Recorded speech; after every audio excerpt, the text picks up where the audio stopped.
Bismillahirrahmanirrahim. Assalamualaikum warahmatullahi wabarakatuh. Teman-teman, selamat datang kembali di kajian Islami bersama Gen Hijrah. Kali ini saya ditemani oleh rekan saya, Alsya Lutriani Karana. Dan kali ini kita kedatangan narasumber yang biasa dipanggil dengan Miss Huza. Beliau ini berkecimpung di bidang pendidikan agama Islam, dan kali ini kita akan membahas dengan beliau dengan tema pendidikan Islam dalam terminologi tarbiyah, ta'lim, dan ta'lim.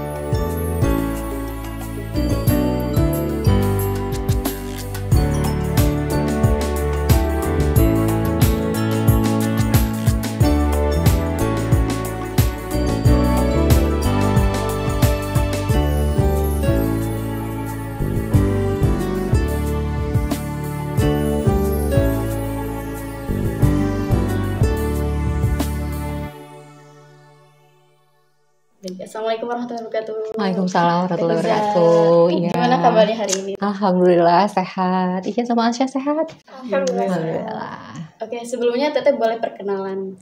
Baik, bismillahirrahmanirrahim. Assalamualaikum warahmatullahi wabarakatuh. Nama lengkap saya Neng Huzaimatul Badriyah, biasa dipanggil Huza. Ya. Saat ini aktivitas sebagai pengajar utamanya sih di rumah ya, karena ngajar anak di rumah. Sampingannya di rumah-rumah yang lain, jadi ngajar ngaji ke rumah-rumah gitu. Itu mungkin sekilas. Oke nih Miss Huza, Alsya mau nanyain, kalau untuk konsep pendidikan agama Islam itu sendiri bagaimana ya?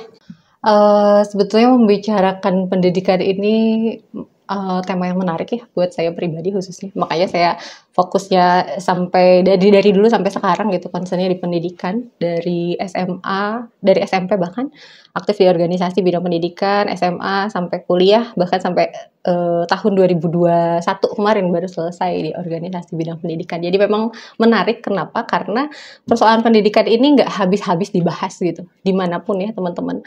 Bahkan di kalangan pemerintah pun gitu ya, yang menariknya meskipun pro kontra gitu, kita tahu bahwa setiap 5 tahun sekali sistem pendidikan di kita di Indonesia itu kan banyak berubahnya gitu. Kenapa? Karena ganti menteri ya. Kalau nggak ganti menteri, ya karena kalau nggak ganti menteri mungkin nggak dirubah gitu.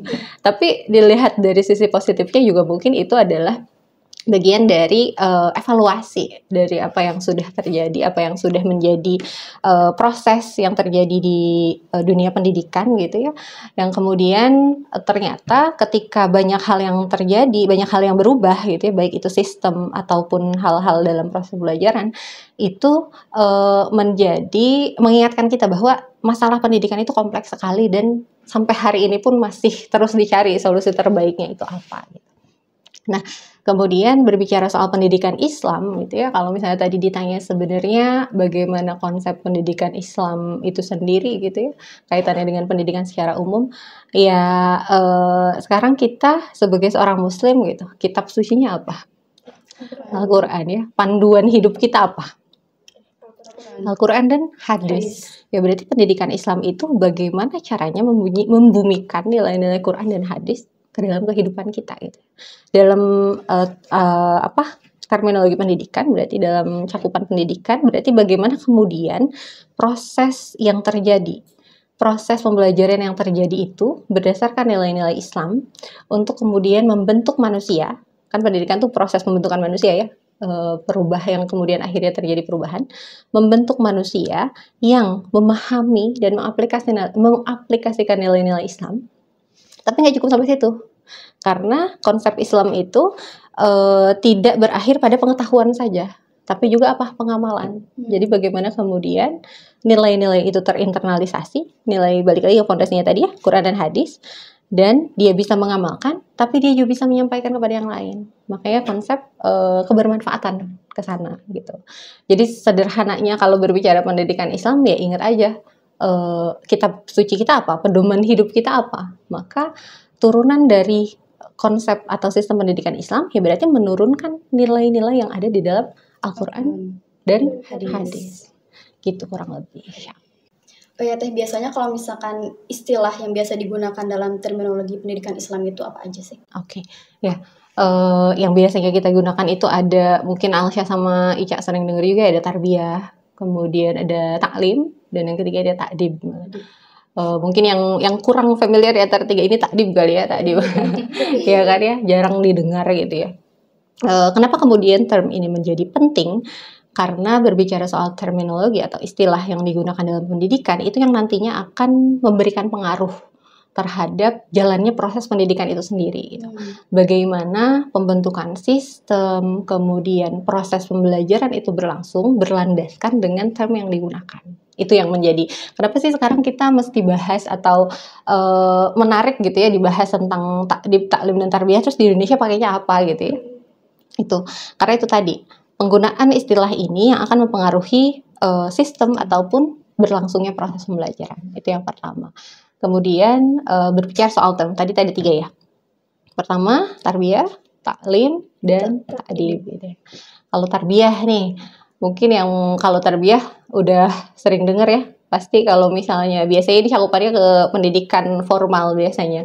Adanya di universitas, biasanya kita dengarnya kalau fakultas pendidikan gitu ya, yang jurusannya pendidikan agama Islam misalnya, atau pendidikan Indonesia, pendidikan biologi, pendidikan apalah segala macam pendidikan. Di UIN biasanya, universitas-universitas Islam, itu menggunakan term fakultas tarbiyah. Bukan fakultas taklim, bukan juga fakultas takdim. Gak pernah dengar kan ya? Fakultas taklim, fakultas takdim, atau misalnya jurusan apa? Ini taklim agama Islam, enggak ya? Tapi tarbiyah gitu. Jadi memang istilah yang digunakan di Indonesia, bahkan di dunia saat ini memang umumnya itu tarbiyah. Nah, tapi penggunaan tarbiyah ini banyak mendapat kritik juga gitu ya. Banyak ya ada beberapa yang mengkritik penggunaan tarbiyah ini. Kenapa? Karena ya banyak hal nanti insya Allah kita bahas di asal selanjutnya gitu ya. Pertama, untuk konsep tarbiyah sendiri ini diusung salah satu tokohnya itu adalah Muhammad Atiyah Al-Abroshy. Ya. Ini dan tiga term ini, baik tarbiyah, taklim ataupun takdib, itu sebetulnya baru. Termasuk gerakan pembaharu abad ke-20-an di dunia Arab gitu ya, jadi baru muncul. Jadi kalau teman-teman cari referensi di ulama-ulama klasik gitu ya, itu nggak akan ditemukan term ini gitu, karena ini masih baru sekitar abad 20-an gitu. Makanya yang mengusung istilah-istilah ini adalah ulama-ulama kontemporer. Seperti tadi gitu, Muhammad Atiyah Al-Abroshy, ada Syekh Naqib Al-Atas dan lainnya gitu ya. Tadi berbicara tentang tarbiyah ya Miss ya. Nah, jadi konsep tarbiyah itu sendiri apa sih maksudnya? Ya. Terus pengertiannya apa? Baik. Jadi tarbiyah itu berasal dari kata bahasa Arab ya, jelas ya. Tarbiyah berasal dari kata bahasa Arab, robba, yarbu, yang artinya bertambah dan tumbuh gitu. Ada juga istilah yang lain, robba, robia, yarba, tumbuh dan berkembang gitu. Nah, ada juga yang mengatakan bahwa istilahnya itu artinya robba yarubu. Jadi banyak kan kalau bahasa Arab tuh banyak derivasinya, banyak turunannya gitu. Akarnya satu, nanti dia bisa jadi beberapa kalimat yang berbeda gitu.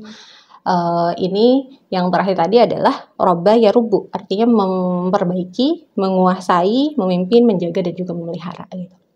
Itu dari segi bahasa Arabnya.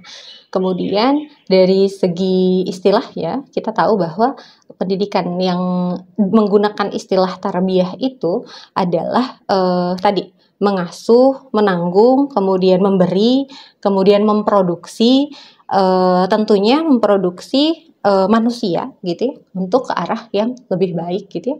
Tapi juga dia mengembangkan potensi fitrahnya. Jadi salah satu ciri penggunaan tarbiyah itu adalah orientasinya pengembangan potensi fitrah manusia gitu. Nah, tapi ada yang menarik gitu dari istilah tarbiyah ini. Kenapa? Karena dalam para ahli-ahli pendidikan itu mengatakan bahwa penggunaan kata tarbiyah ini masih umum. Jadi pendidikannya nggak cuman ke manusia aja, tapi juga tarbiyatul, ada kalau misalnya di kitab-kitab tuh bahkan ada tarbiyatul hayawanat, tarbiyatul nabatat. Jadi pendidikannya ada pendidikan hewan, kemudian pendidikan tumbuhan kayak gitu. Nah, itu juga digunakan gitu. Makanya ini justru yang menjadi kritik kenapa term tarbiyah ini dianggap ya bagi sebagian ulama, oleh sebagian ulama ini kurang cocok. Bukan tidak tepat ya, tapi kurang cocok untuk mengistilahan pendidikan gitu. Tapi dari mana ini asalnya kata tarbiyah ini muncul gitu ya? Ini ada dua landasan dalam Al-Quran yang akan coba saya jelaskan di sini. Pertama di surat Al-Isra ayat 24. Ayatnya begini, a'udzubillahi minasyaitonirrajim, wa qur rabbirhamhuma kama rabbayani shaghira. Familiar karena ini doa untuk orang tua ya, doa orang tua ya. Jadi wa qur rabbirhamhuma kama rabbayani shaghira. Jadi kalau melihat dari terjemah secara umum, arti dari surat tersebut gitu, itu membahas tentang bagaimana pendidikan, bagaimana sikap kita terhadap orang tua ya. Wa qur rabbirhamhuma kama rabbayani. Nah, kata rabbayani itu yang kemudian menjadi makna dari tarbiyah itu sendiri. Dan katakanlah, wa qur rabbirhamhuma, ya Allah, ya Tuhanku, irhamhuma, kasihanilah keduanya atau orang tua kami, kama robbayani, sebagaimana mereka telah mendidik kami shaghira, di waktu kecil. Jadi menurut beberapa ulama mengacu ke surat Al-Isra ini justru jadi sempit makna tarbiyah ini. Kenapa? Karena robbayani shaghira itu tadi memaksudkan pendidikannya hanya waktu kecil gitu. Jadi untuk saat nanti dewasa sampai kecil saja gitu. Untuk sampai nanti dewasa itu bisa berubah lagi konsepnya, seperti itu. Itu yang pertama. Kemudian ada lagi yang keduanya, surat Asy-Syu'ara. Ini bagaimana kisah Nabi Musa dan Firaun. Kan dulu Nabi Musa bukan diasuh ya istilahnya mah, ya disimpan di tempat Firaun kan, waktu pas dia dialirkan kemudian ditemui oleh Asiyah gitu ya, diangkat lalu dibawa ke rumahnya dan tinggal selama beberapa tahun gitu ya. Turunlah ayat ini gitu ya. A'udzubillahi minasyaitonirrajim, surat Asy-Syu'ara ayat 18. Qala alam nurabbika fina walida gitu ya. Bukankah kami telah mengasuhmu? Alam nurabbika. Kata rob ini turunannya dari tarbiyah gitu. Itu derivasinya. Bukankah kami telah mengasuhmu walida gitu, dalam lingkungan keluarga kami waktu kamu kecil. Nah, ini mirip dengan ayat yang tadi. Ya, gitu. Jadi ada beberapa ulama yang menafsirkan bahwa tarbiyah ini terbatas waktunya dengan masa kecil tadi gitu ya. Nah, dan masa kecil itu cenderungnya bukan hanya memberikan pendidikan, bukan memberikan pendidikan secara lebih luas, tapi lebih kepada tadi Rabbirhamhuma, menyayangi, mengasihi gitu. Jadi ini yang dianggap oleh beberapa ulama, salah satunya Syed Naqib Al-Atas, itu tidak sepakat jika tarbiyah ini digunakan dalam konsep pendidikan. Seperti itu. Nah, tapi terlepas dari pro kontra tadi gitu ya, kritikan-kritikan dari para ulama gitu, tetap saja gitu hari ini kita menggunakan istilah tarbiyah gitu ya, dan dengan segala kekurangannya gitu ya, tetap saja ya orang juga kan menggunakan istilah ini tidak asal-asalan ya, pasti melakukan kajian ilmiah dan lain sebagainya. Makanya tetap ada koridor ada koridor yang bisa digunakan atau yang menjadi acuan bagaimana kemudian mendidik manusia dalam term tarbiyah itu gitu ya. Di antaranya ada 4 orientasi untuk fokus yang menjadi fokus pendidikan tarbiyah ini. Pertama adalah tadi mendidik manusia dengan menggali fitrahnya gitu. Menjaga dan memelihara fitrah atau potensi yang diberikan oleh Allah dari sejak lahir. Yang kemudian nanti nyambung yang kedua, gimana kemudian manusia itu bisa menemukan fitrah dalam dirinya, potensi yang Allah berikan itu, yang kemudian dikembangkan dan dimanfaatkan menuju menjadi manusia yang bisa memanfaatkan berdakwah gitu ya, dengan bekal potensi yang Allah titipkan tadi, gitu. Jadi sebetulnya term tarbiyah ini mengajak manusia menggali potensinya. Ini kamu punya apa nih gitu ya? Apa nih yang kita punya dalam diri kita, yang Alsya punya dalam diri Alsya, yang Ica punya dalam diri Ica gitu ya, yang mana misalnya potensi itu dibawa untuk menjadikan dirinya bermanfaat untuk sesamanya gitu. Itu yang kemudian menjadi orientasi dari term tarbiyah ini gitu. Oke, baik Teh, kan untuk tarbiyah itu udah disampaikan tadi, udah dibahas. Kalau untuk taklimnya itu sendiri seperti apa? Ya, jadi kalau berbicara soal taklim ini istilahnya lebih membumi ya, dalam artian kalau misalnya tadi tarbiyah kita cenderungnya lebih ke terdengar di universitas, di kampus-kampus, fakultas tarbiyah dan lain sebagainya gitu ya. Kalau taklim ini lebih membumi karena ibu-ibu juga tahu gitu ya, ibu-ibu juga tahu masyarakat juga tahu, misalnya karena biasanya digunakan untuk istilah pengajian kan ya, mau kemana misalnya, mau taklim, mau ke majelis taklim, nah kayak gitu. Padahal secara terminologi istilah taklim itu artinya mengajarkan gitu. Jadi dari asal katanya dari alama yu'allimu ta'liman, mengajar gitu. Jadi kalau misalnya ditanya mau kemana, mau taklim, berarti dia mau ngajar gitu. Padahal maksud orang sini mah gitu, maksud masyarakat kita mah kan taklim itu mau datang ke majelis ilmu gitu ya, dan dia yang mau jadi apa? Jadi belajarnya gitu ya. Nah, kalau istilah untuk yang belajarnya sendiri sebetulnya ta'allum disebutnya gitu ya. Jadi orang yang belajarnya sendiri itu disebut ta'allum. Nah, tapi tidak apa-apa gitu ya, penggunaan bahasa itu kan bisa berubah seiring berjalannya waktu gitu ya, konversi bahasa itu bisa berputar gitu, dan kalau istilah di kita seperti itu juga tidak masalah sebetulnya karena udah kebiasaan gitu. Jarang misalnya taklim ini juga digunakan, misalnya jarang misalnya mau ke pengajian, ibu mau kemana, Asya mau kemana, ini mau ke tarbiyah gitu. Jarang. Iya, jarang ya. Gitu. Karena lebih familiarnya taklim, jadi tidak masalah, itu hanya persoalan bahasa gitu. Tapi kalau misalnya kita ulik dari bahasa asalnya gitu ya, bahasa asalnya itu allama yu'allimu ta'liman, artinya mengajarkan gitu. Dan ini bersinggungan langsung dengan proses penciptaan manusia pertama kali, Nabi Adam ya. Bagaimana kemudian Allah pertama kali mengutus atau menciptakan Nabi Adam dan mengajarkan Nabi Adam, apa yang pertama diajarkan yaitu asma-asma ya, nama-nama benda saat itu gitu ya. Dalam surat Al-Baqarah ayat 31 disebutkan a'udzubillahi minasyaitonirrajim wa 'allama Adamal asma'a tsumma 'aradahum 'alal malaikah gitu ya. Jadi dia telah mengajarkan gitu ya, dan dia telah mengajarkan, Allah telah mengajarkan Nabi Adam nama-nama benda gitu ya, dan memberitakannya kepada malaikat. Jadi ini asal usul penggunaan istilah taklim dalam proses pendidikan tadinya itu. Tapi ada yang menilai bahwa penggunaan taklim merujuk kepada ayat tadi ini terlalu terbatas pada hal-hal yang sifatnya fisik material gitu ya. Jadi hal yang kelihatan aja kan. Bagaimana Allah mengajarkan Nabi Adam nama-nama benda, itu kan hal yang sifatnya kelihatan gitu ya. Sementara ada yang menafsirkan bahwa proses pendidikan itu bukan hanya terbatas pada fisik material saja gitu ya, lebih jauh dari itu. Ini yang kemudian kenapa banyak yang tidak menggunakan istilah taklim ini. Ada juga yang mengatakan bahwa taklim ini adalah istilah pendidikan gitu ya, konsep pendidikan yang kemudian digunakan atau dimaknai sebagai hanya proses transfer ilmu, transfer pengetahuan yang tadinya tidak tahu menjadi tahu gitu ya. Jadi hanya sebatas kognitif saja kalau kita memahami dari tiga aspek kognitif, afektif, dan psikomotor gitu ya. Taklim itu lebih kepada kognitif saja.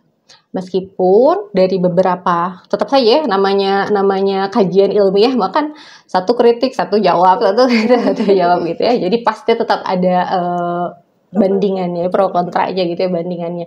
Dan setiap yang mengkritik itu ya namanya ulama pasti punya dasarnya juga gitu ya.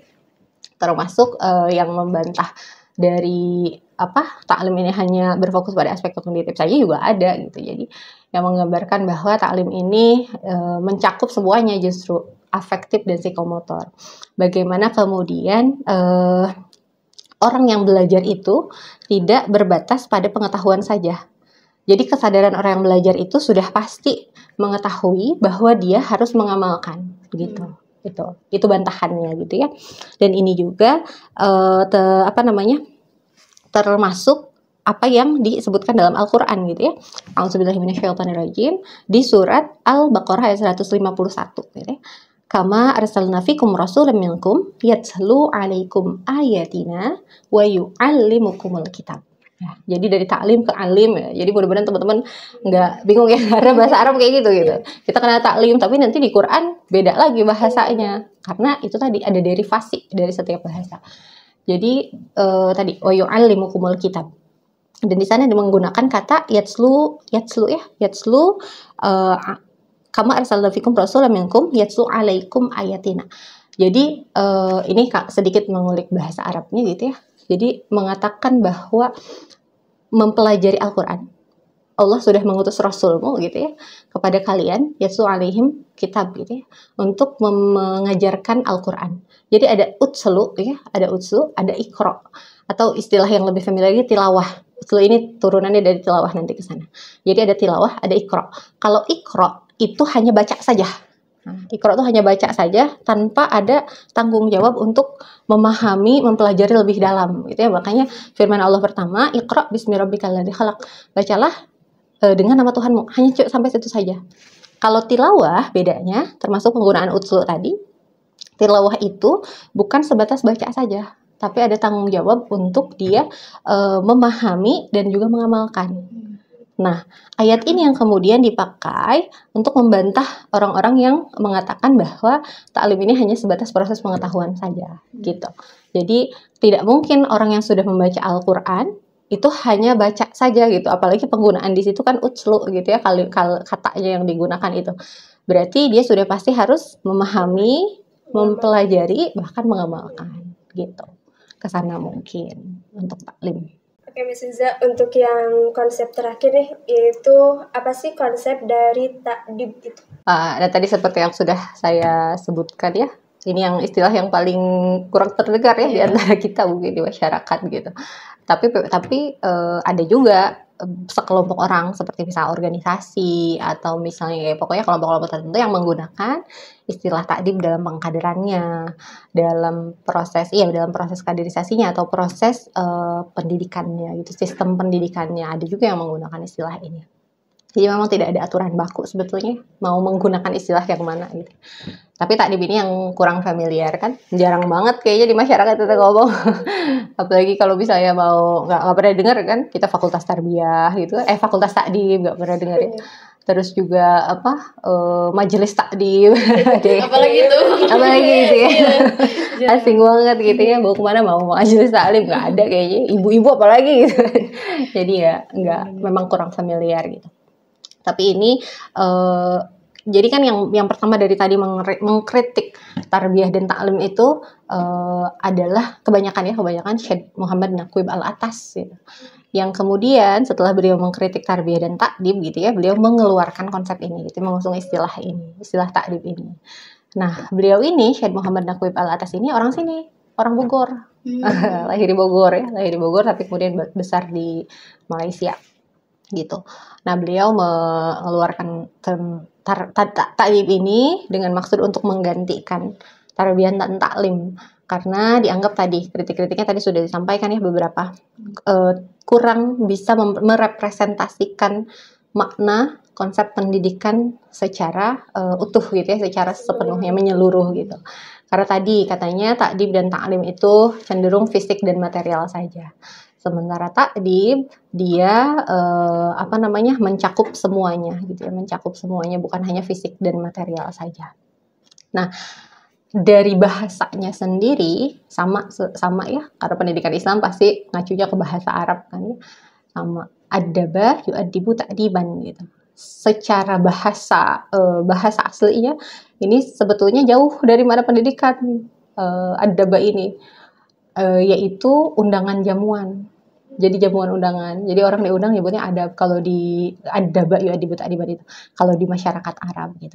Tapi kemudian semakin ke sini ini berkembang maknanya dimaknai sebagai adab biasa, bahkan pendidikan. Kenapa kemudian diartikan pendidikan? Ini berdasarkan hadis Rasul, hadis yang diucapkan oleh Rasul, adabani Rabbi fa'ahsana ta'dibi. Jadi artinya Allah telah mendidik aku, maka pendidikanku adalah sebaik-baiknya pendidikan. Ahsana ta'dibi, baguslah gitu ya, pendidikannya adalah sebaik-baiknya. Itu yang kemudian dijadikan landasan kenapa takdim ini menjadi term baru dalam istilah penggunaan pendidikan gitu. Dan kalau saya pribadi lebih cenderungnya ada ketertarikan tersendiri untuk menggunakan istilah takdim ini. Kenapa? Karena satu, mungkin ini adalah sesuatu yang baru ya, meskipun sebenarnya sama aja gitu, barunya lahir dari gerakan baharu abad 20-an gitu. Tapi karena tidak familiar jadi seperti baru pada akhirnya gitu ya. bagaimana ta'dib ini menjadi usulan yang baru gitu, melihat sudah semakin runyamnya kondisi pendidikan hari ini gitu. Masalah-masalah pendidikan yang nyambung nanti ke tadi kan adab ya, adab nyambung ke bagaimana orang yang sudah terdidik hari ini gitu ya, dengan menggunakan sistem yang ada sekarang gitu ya, tapi mereka lost adab gitu ya, tidak nir adab lah ya istilahnya, kekurangan adab itu. Karena kalau Al-Atas mengklaimnya karena tidak menggunakan istilah ta'dib gitu ya kakaknya, tapi saya juga nggak sepakat sepenuhnya gitu ya. Nah, untuk penggunaan term ta'dib sendiri, kenapa kemudian diusulkan untuk menggantikan tarbiyah dan taklim, ini karena lebih khusus hanya mendidik manusia. Pertama itu, kalau tadi kan tarbiyah itu lebih umum, dia bukan cuma pendidikan untuk manusia gitu ya, hewan, tumbuhan juga gitu. Kalau ta'dib ini lebih khusus mendidik manusia. Kenapa? Karena dalam Islam yang harus dididik itu hanya manusia gitu. Tumbuhan dan hewan dan lain sebagainya tidak perlu menempuh pendidikan gitu ya, nggak ada sebuah tumbuhan kan manusianya yang sekolah gitu ya. Makanya lahirlah term ini untuk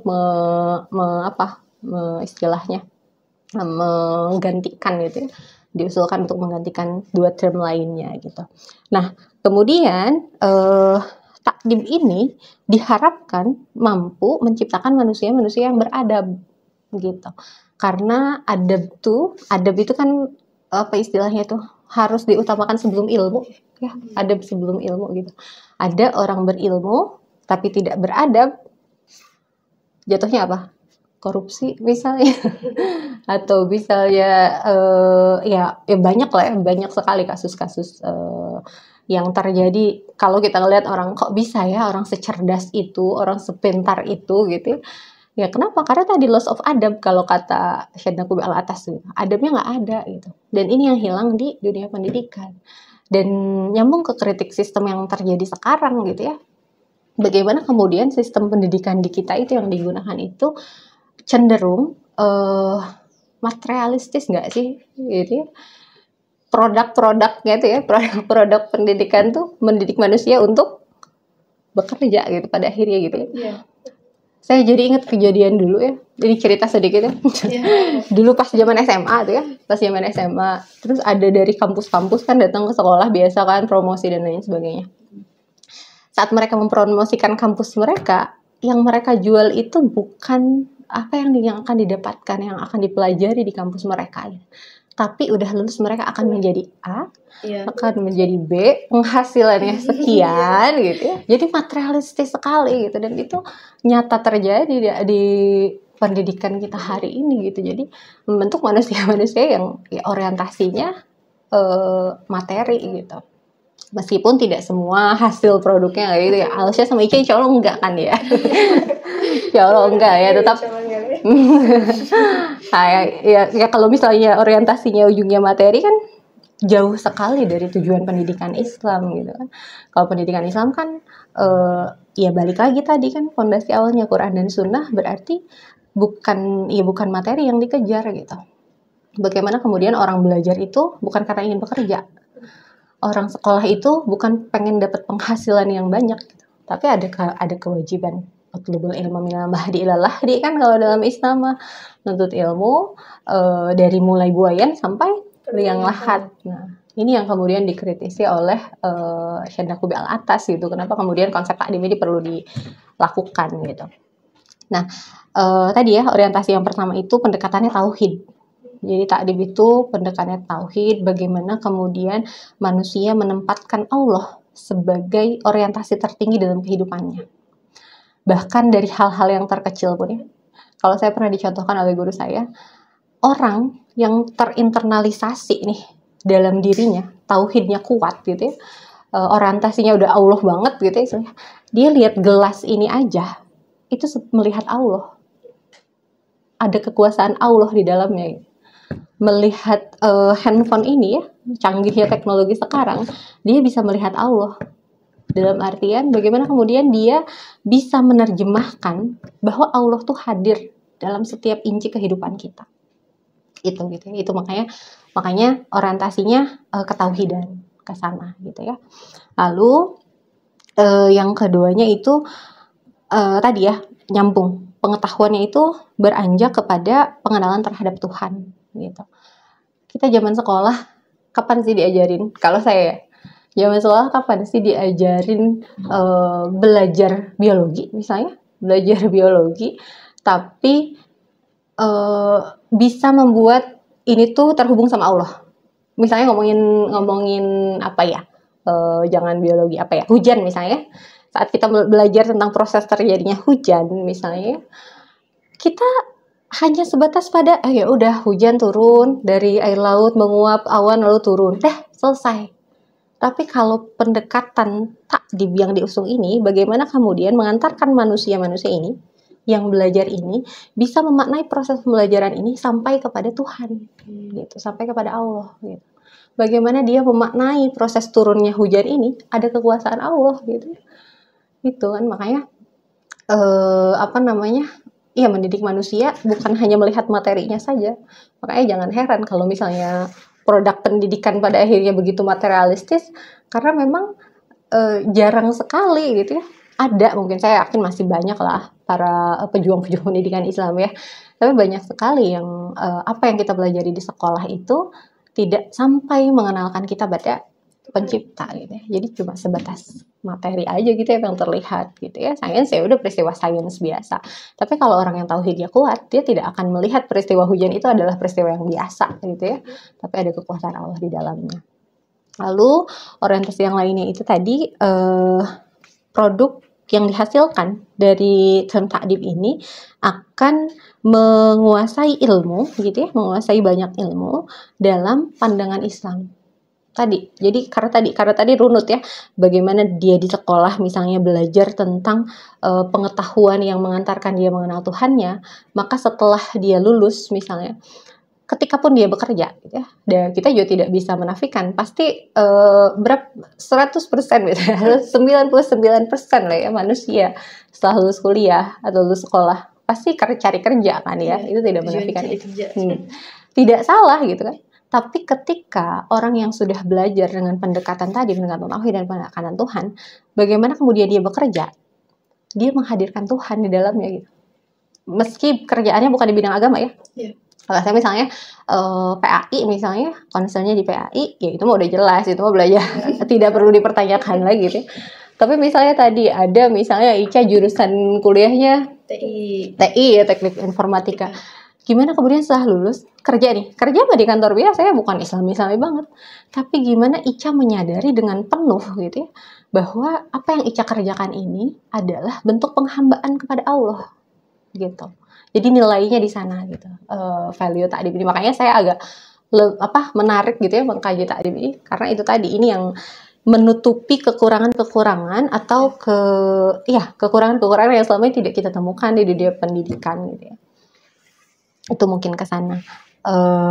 Maka pada akhirnya kenapa Al-Atas ingin menggunakan term takdib ini, meskipun sebetulnya tidak bisa kita simpulkan saat kita misalnya tidak menggunakan term takdib, maka jadi ini adalah akar masalah dari loss of adab hari ini gitu ya, manusia-manusianya jadi tidak beradab.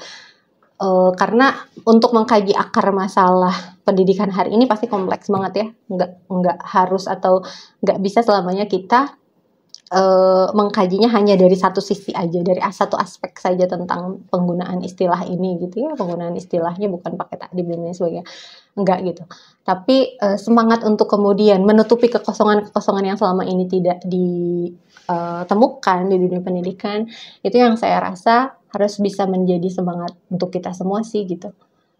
Gimana kemudian ya namanya kajian ilmiah begitu ya, seiring berjalannya waktu gitu ya, pasti ada yang baru untuk mengevaluasi atau menutupi kekosongan yang selama ini tidak ditemukan, kayak gitu mungkin.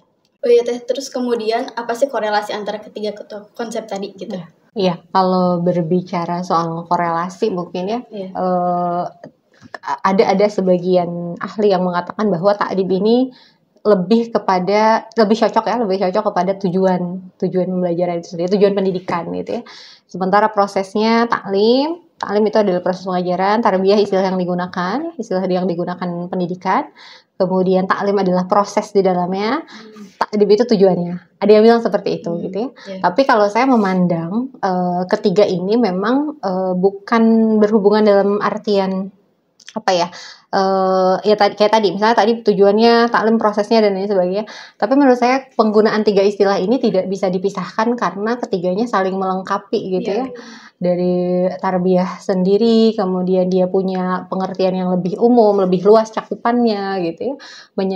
Begitupun taklim gitu ya, meskipun dia transfer pengetahuan saja, ada yang mengatakan seperti itu, tapi kesemuanya itu sebetulnya memang punya tujuan yang sama, baik taklim, tarbiyah maupun takdib gitu ya, punya tujuan bagaimana kemudian membentuk manusia ini sebenarnya, membentuk manusia ini untuk menjadi manusia yang tadi membumikan nilai-nilai Al-Quran dan hadis ke dalam kehidupannya.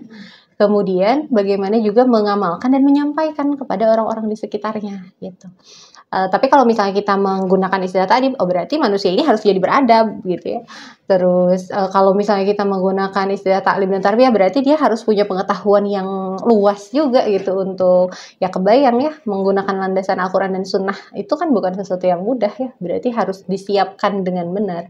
Jadi menurut saya ini tiga konsep ini gitu ya merupakan proses yang sama sebetulnya untuk menuju tujuan pendidikan Islam yang lebih baik gitu. Itu mungkin. Nah, lalu dari hubungan ketiga tadi, konsep tadi itu, untuk penerapan pendidikan anak di rumah itu bagaimana?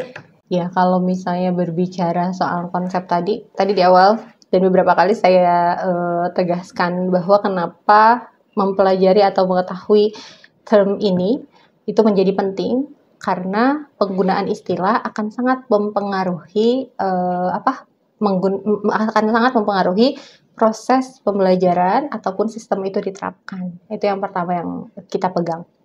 Nah, tapi dalam penggunaan istilah-istilah ini kan tadi ada perdebatan ulama ya, banyak banget gitu. Kritis ya. Iya, dikritisi sama ulama-ulama kan ya. Padahal istilah doang. Kebayang nggak kalau kita mungkin masyarakat awam tuh ya kan istilah doang gitu ya, apa iya gitu ya, apa pengaruh ya gitu.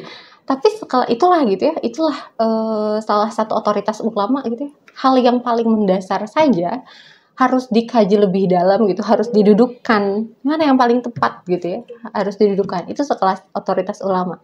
Nah, bagaimana kemudian kita di rumah ya, kalau kita mengacunya ke ulama, urusan istilah aja mereka memperdebatkan, mengkritisi dengan kajian ilmiah masing-masing.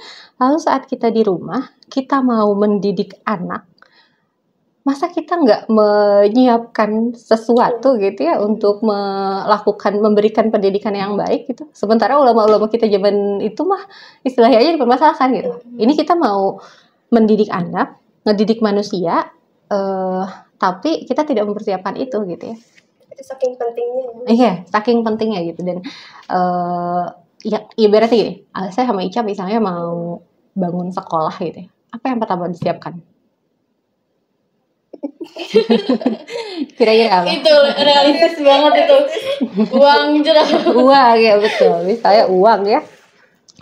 Atau selain uang, pasti kan kita mikirin sistem ya kan? Sistem pendidikannya. Nah, sistemnya, kurikulumnya misalnya kan, padahal anaknya udah ada atau belum? Belum.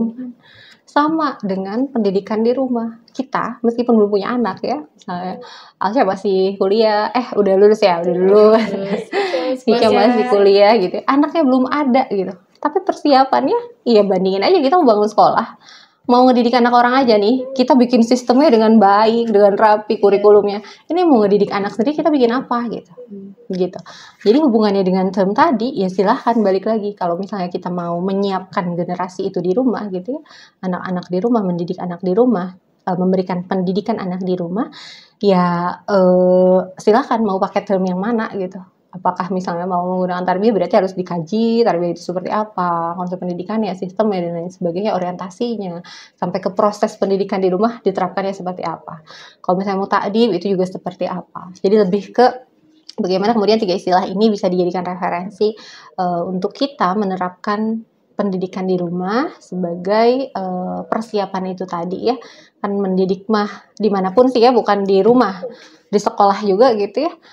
nggak ada mendidik yang mendadak kan seharusnya gitu. Mendidik itu nggak bisa mendadak gitu. Sama kayak tadi bangun sekolah, kita nggak mungkin bangun sekolah ngajak anak-anak untuk ikut ke sekolah kita kan dia langsung masuk gitu. Tapi kita nggak nawarin konsepnya, kita nggak nawarin sistemnya gitu. Itu ngedidik siapa? Ngedidik anak orang. Terus kita kalau mau ngedidik anak sendiri kayak gitu nggak gitu ya? Mempersiapkan itu juga nggak gitu. Itu mungkin hubungannya dengan pendidikan di rumah, bagaimana 3 istilah ini bisa dijadikan referensi untuk kemudian dikembangkan dalam proses kita memberikan pendidikan terbaik untuk anak-anak kita di rumah gitu.